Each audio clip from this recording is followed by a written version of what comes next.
I've been governor for 8 years, as you probably know, and Chet will be governor for at least 4 more years, and that'll be the longest period of time that Democrats have ever had control of the governor's office in the state of Iowa in the history of the state since 1847. It's been 42 years since we've had a Democratic governor, a Democratic House, and a Democratic Senate.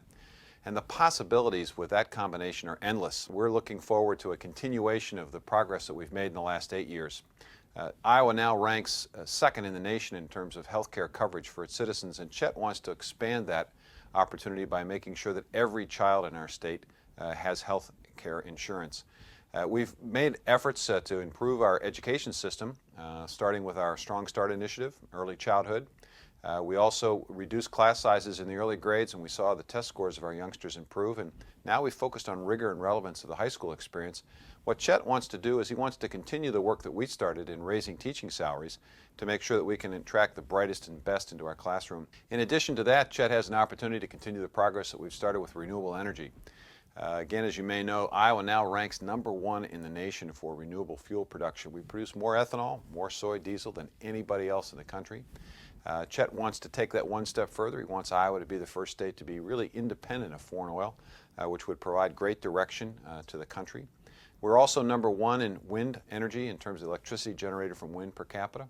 And Chet wants to expand on renewable fuel and energy production in our state, which has helped create jobs. I'm really proud of the fact that we have a record number of employed Iowans today, that we've seen incomes of Iowans rise above the national average for the first time in a while.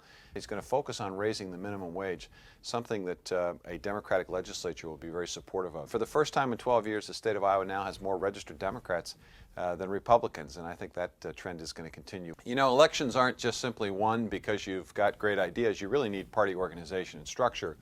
And we've worked hard over the course of the last several years specifically to expand Democratic registration. It's also been a real effort on the part of myself and Lieutenant Governor and Christie, the First Lady. We've traveled all over the state. We've done over 100 events for legislative candidates in particular.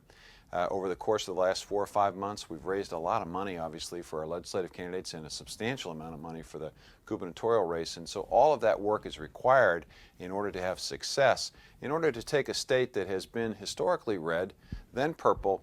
Now we're going to turn it to true blue.